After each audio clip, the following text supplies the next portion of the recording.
Hello everyone.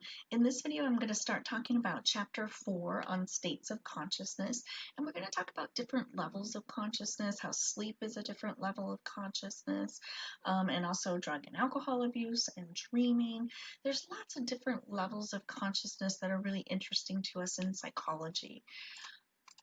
So what is consciousness anyway? So we know what unconscious means. It means that we're not fully aware of what's going on. We might be knocked out, we might be asleep, but we're not completely conscious. We're not completely aware of what's going on in our surroundings. So consciousness number one is just being aware of who you are and where you are in the world. And that's also being alert and awake. And then it's also thinking. And, as human beings, we are really unique in this ability to be able to think and also to be able to think about what we're thinking about. So we're consciously aware of what we're thinking about, which is kind of interesting. So consciousness is really a continuum, which means that we can go from fully aware to partially aware to somewhat aware to a deep sleep where we're not aware of at all. So consciousness is a really interesting thing. So there's levels of consciousness. There's sleep, there's dreaming, there's hypnosis and meditation. So hypnosis is a really concentrated sense of awareness, where we may only be aware of what we're really focused on and not aware of other things. So it's a different level of consciousness. Those of you who meditate, I've always been really impressed about how many students know about meditation and actually do meditate. But if you think about it, the state of consciousness that you're in before you meditate is different from that level of consciousness when you are meditating. When you're meditating, you're similar to a hypnotic state where you're really focused on what you're trying to focus on. And then when you come out of that meditation, your level of consciousness is also different as well. So we can change our level of consciousness, and we can sometimes control that level of consciousness, but not always. And then you put drugs and alcohol into that, it can change your awareness and your ability to be conscious. And you think about caffeine and nicotine, we don't think about those as drugs, but they do alter our state of consciousness. When you wake up in the morning and you have that cup of coffee, your level of awareness, your level of consciousness is different than it would have been had you not had that cup of coffee. So we can impact our level of consciousness by medications we take, and drugs and alcohol as well. And then what about people with mental illness? So some people with mental illness will lose contact with reality, lose touch with reality. They'll start seeing things that aren't there. They'll start hearing things that aren't there, and they'll be responding to things that aren't there.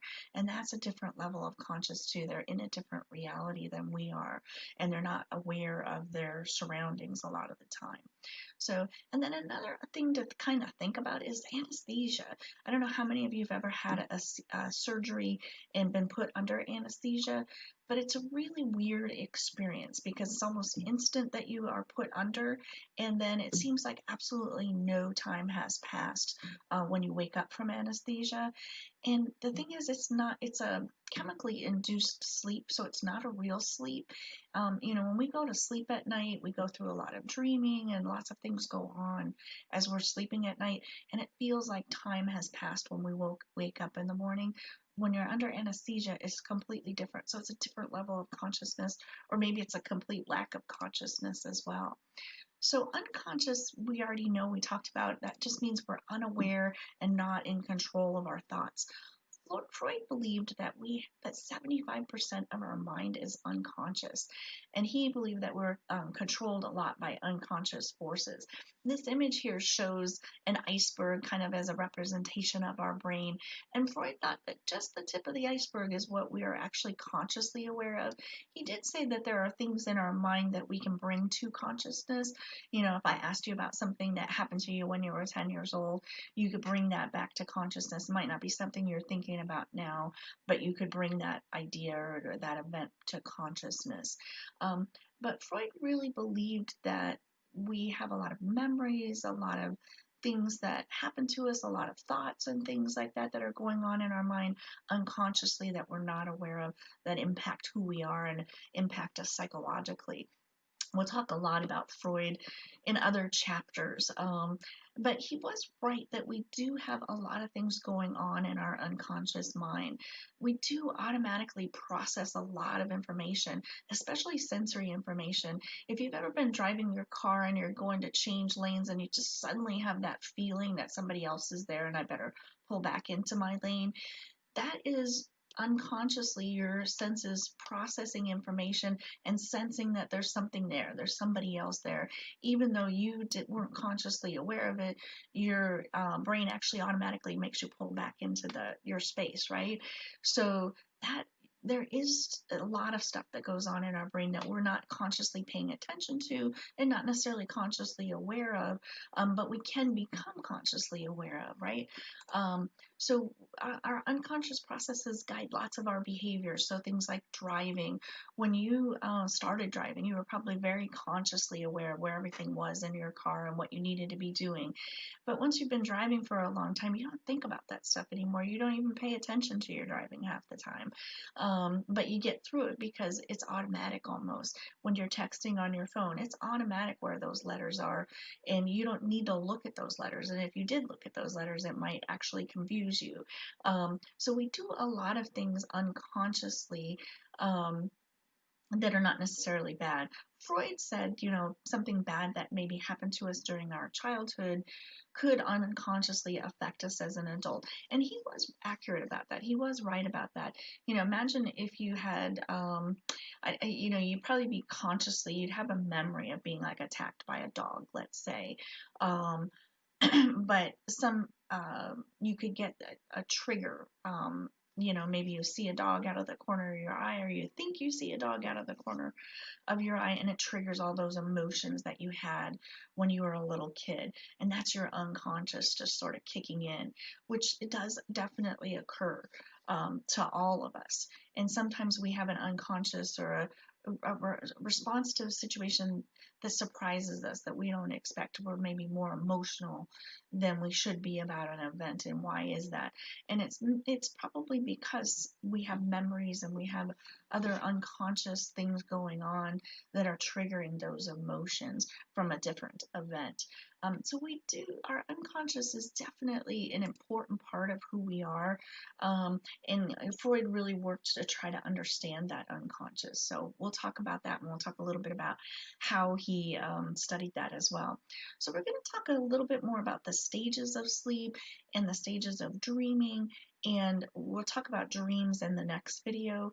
But we'll talk about which stage of sleep do we actually dream in as well, and why is it that we actually need to dream.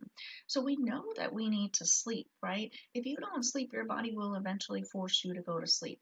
So we know that sleep is really physically important to us. We physically will feel tired and our body will force us to go to sleep at night. But what's the scientific reason beyond just being tired? There are theories that it was adaptive, it kept the caveman safe at night. We know that it renews our energy and our resources, and if we don't get sleep, we don't function very well. Stress, our stress will absolutely increase if we don't get enough sleep. So getting enough sleep at night can help definitely reduce your stress. We also know that there's some cognitive functions of sleep. There's brain functions of sleeping. So when we're sleeping at night, our brain actually consolidates everything that happened during the day. It consolidates and organizes memories, and it also can help us problem solve at night. I always recommend to students that if you have a big test the next day, the night before, read over your notes right before you go to bed, and your brain will actually work on storing and consolidating those memories, and you'll do much better on the test as well. The other thing, sometimes if you're stressed out about something, you've got a problem or a decision you have to make and you're not really sure what you want to do, a lot of times you go to bed at night, and when you wake up in the morning, if you've had a good night's sleep, you can wake up with an actual solution to that problem. So our brain, even though we're asleep, is still functioning. There's still stuff going on while we're sleeping. So there's lots of different reasons, cognitively, brain health wise, that we need sleep, and then also physical health reasons why we need sleep. So how much sleep do we actually need? Well, most people need about 8 hours of sleep. And the average American sleeps about 6 hours and 40 minutes. So a lot of us don't get enough sleep. And it's really important to pay attention to your sleep. If you're having problems going to sleep at night, problems getting enough sleep, it's definitely something to work on and to pay attention to because it can impact all areas of your life. So 20% of people, however, can function really well on less than 6 hours of sleep. I'm not one of them. I need my 8 hours for sure. And you know that you've had enough sleep because you wake up. Typically, if you're a person, say you go to bed at midnight and you wake up at 5 and you feel refreshed and you function really well during the day, then you could say that that's all the sleep that I need. And sometimes that is something that you inherit from your parents. It's a genetic thing. So there are people out there, 1 in 5 people, so 20% of people that can function really well with less than 6 hours. That's not most of us. That's only 20% of us.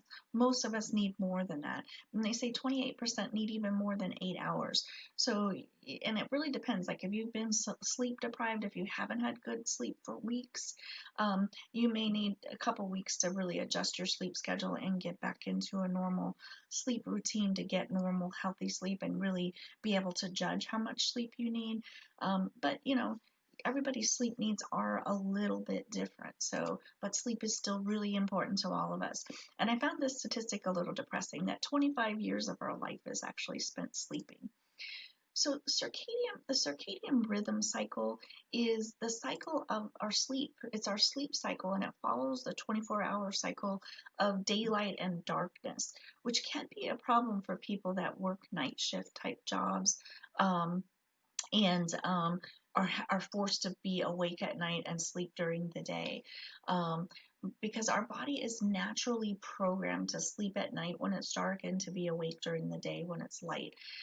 We have melatonin in our system. Many of you probably seen melatonin. You can buy it at Walgreens. And melatonin is actually a naturally occurring hormone in our system. And naturally, as it gets darker at nighttime, our melatonin levels rise. And melatonin is what makes us feel sleepy and what makes us feel tired and want to go to sleep. And so that's one reason why it's given as a supplement to take to help people sleep. And it will help you to fall asleep. But it doesn't necessarily help keep you asleep. It's a pretty harmless supplement to take, but it really is not necessarily a cure for insomnia or difficult sleeping. But we know that the melatonin levels help regulate the sleep cycle, and then also our body temperature. So if you ever notice when you go to sleep at night, a lot of times you're cold, that's kind of getting you ready to go to sleep at night.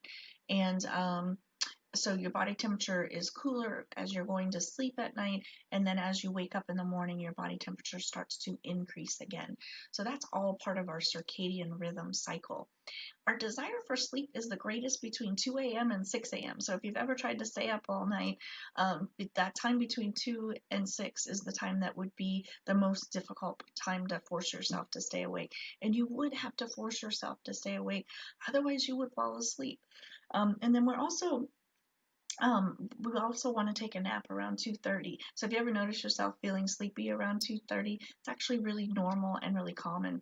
And many cultures actually have a nap time at this time of day because of that. And then what about people that have to work in the middle of the night and don't have a choice about sleeping when it's dark or sleeping when it's the right time at night? So there are people who have what we call a circadian rhythm sleep disorder, where their sleep is completely disrupted by trying to work a night shift, and they're not able to sleep normally or healthily and get a good night's rest. So there are some things you can do if you have to work a night shift. Many of our firefighters and police officers, our medical workers, we need people to be awake at night. So we need people. And there are a lot of people that are more night people, night owls as we call them, that do really well staying awake at night. But it's still still fighting your biology, basically. So you can realign your biological clock, and you can sort of trick it, I guess, into thinking that it's nighttime or daytime. So if you're working at night and you have to stay awake, you want to make sure the lights are really bright. So it sort of tricks your mind into thinking that it's daytime. And then when you're trying to sleep during the day, you want to make sure you have a completely dark room. And you can sort of trick your brain into thinking that it is nighttime and or daytime, and then get yourself into a really good sleep cycle. But it's really important that you do that. And for people that do work strange different shifts, you really need to pay attention to the health of your sleep, because it's really important to you. So what happens when people get sleep deprived, and what is sleep deprivation anyway? So sleep deprivation just means you're not getting enough sleep. And if you don't get enough sleep, even just for one day, you can start to have trouble with concentration and decision making. You can have a loss of coordination, and at worst, you can start to hallucinate. You can start to see things that aren't there and hear things, and start to maybe become a little bit paranoid. We know that your brain will actually eventually force you to go to sleep. So you can't just push yourself to stay awake all the time. You can try it, but eventually, and depending on who you are and what you do to stay awake, your brain will eventually force you to sleep. And that's called sometimes micro sleeps is what we call it, when your brain actually forces you to sleep, and it can force you to sleep at times that maybe aren't a really good time to be sleeping. There are people that fall asleep while they're driving, and of course we know that could lead to serious accidents and pretty terrible stuff.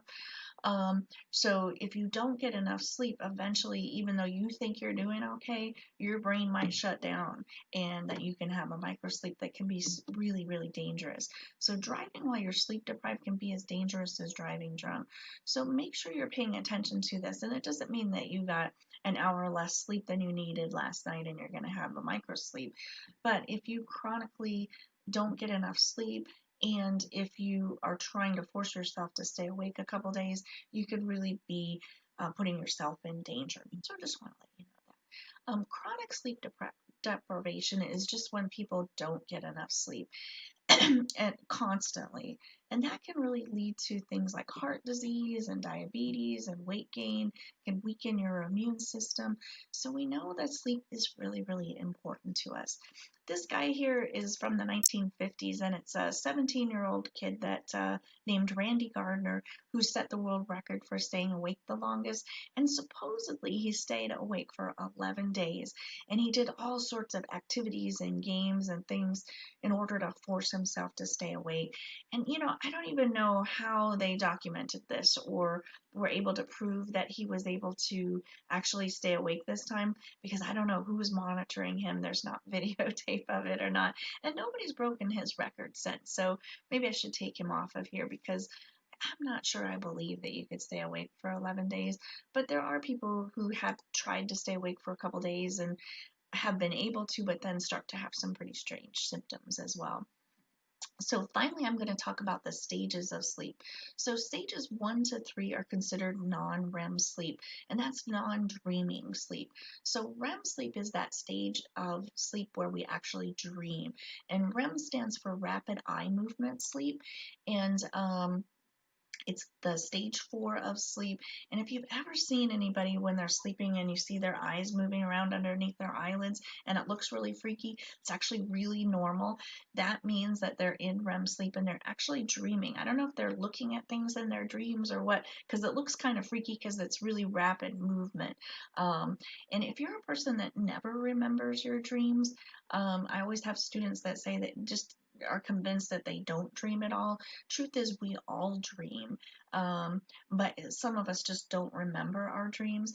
And if somebody wakes you up during that rapid eye movement stage, you will actually be able to tell them really vivid and really be able to remember your dreams very well.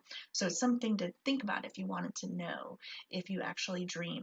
It takes about 90 minutes to get through those first stages of sleep, first 3 stages of sleep, before you get to that REM stage of sleep. So if you want to remember a dream and you don't really believe that you dream, sleep for about 90 minutes, maybe set an alarm to wake you up or ask somebody to wake you up after 90 minutes, and you'll be able to report to them some pretty vivid dreams and be able to remember your dreams. We dream for about 20 minutes when we get to that REM sleep stage, and then we go back into other stages of sleep. And so all night long, we're kind of going in and out of REM sleep. So we usually dream 4 to 5 times a night, and then we just go in through the other regular stages of sleep. So we drift in and out of REM sleep all night long, which is interesting because I always thought that you just went to bed, you dreamt, and then you woke up, but that's not the case. You go to bed, you go into deeper and deeper sleep, you start to dream, and then you come back out of that sleep. Very interesting. So part of the reason we know some of this information is through EEG. So an EEG measures your brain waves, and this little girl here has some EEG electrodes attached to her head, and these are just attached by kind of a sticky glue kind of thing. It's not at all painful at all, and all it does is measure your brain waves. And EEGs are used for sleep studies. They're also used for seizure studies, lots of other information as well, but it's really measuring brain activity. So when we're awake, this is what our brain activity looks like, and you'll notice that these waves are really close together, and as you start to go to sleep, they move farther and farther apart. And at that stage 1 sleep, they just start to get slower and slower, I would say. And then at stage 2 sleep, we have a kind of slower brain waves, but occasionally we'll have some spike of brain activity, and these are called sleep bindles and K complexes. And we don't know exactly why these occur, but it occurs as you're going to sleep. It might be you're getting startled by something in the outside environment. Maybe you're thinking about something and then getting right back into that stage of sleep. And then as we get into a deeper sleep, these waves get bigger and slower. But then you'll notice here in REM sleep, when we're dreaming, actually looks a bit like our awake state. And actually, REM sleep is definitely more alike. We have a lot of brain activity going on during REM sleep, and it's very similar to that of a waking state. So REM stage of sleep is what's really interesting to us in psychology. It's the dream stage of sleep, and if we wake you up at this stage, you're going to report really vivid dreams to us. 20% of our night of sleep is spent in REM sleep, and the rest is in other stages of the sleep. We need 20%, the full 20% of REM sleep. If we don't get that 20% of REM sleep, we're going to have what we call REM rebound, which means that when you go to sleep at night, you're going to spend very much less time in those first 3 stages of sleep, and you may directly go to REM sleep. So we know REM sleep is really important, and it's really important to brain development and just consolidation of memories and things that our cognitive functioning, basically. So we definitely absolutely have to have that 20% of REM sleep. And brain activity during REM sleep, we already talked about it, is very similar to that of a waking state, but our body is completely paralyzed at this stage of sleep. And the reason it is that if your body's not paralyzed at this stage of sleep, you might actually be acting out your dreams. And there are people that have what we call REM sleep disorder that actually act out their dreams at night and start punching people and kicking people and things like that. So most of us are paralyzed at this stage of sleep. And I don't know if any of you have ever experienced being paralyzed when you're waking up in the morning. It's actually not a totally uncommon thing to have happen. And what it means is that you've woken up before your body has woken up from that REM stage of sleep. You might have gotten startled awake, or maybe your alarm went off and you were in the middle of REM sleep and you can't move. And it's got to be a really freaky feeling. I don't know that I've ever had this experience, but I know I've had many students say that they've had this experience where they wake up and they can't move, and that's a pretty freaky feeling. But once you start to wake up, that sensation goes away. But it's normal, it's typical for your body to be paralyzed at this stage of sleep. sleep. We also know that the frontal parts of the brain, the more thinking, more logical parts of our brain, are less active during REM sleep. And it might explain a little bit why our dreams are so bizarre and they don't seem to have the logic of daytime thoughts. But dreams are really interesting, and in the next video we'll talk about it. This chart shows how much REM sleep kids need and infants need.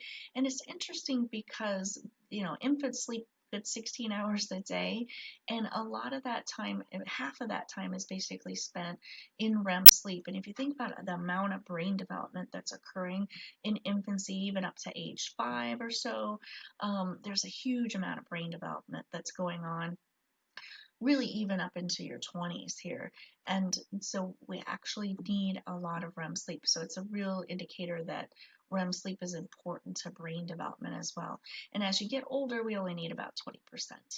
So that's it on sleep. And the next video, we'll talk about dreaming.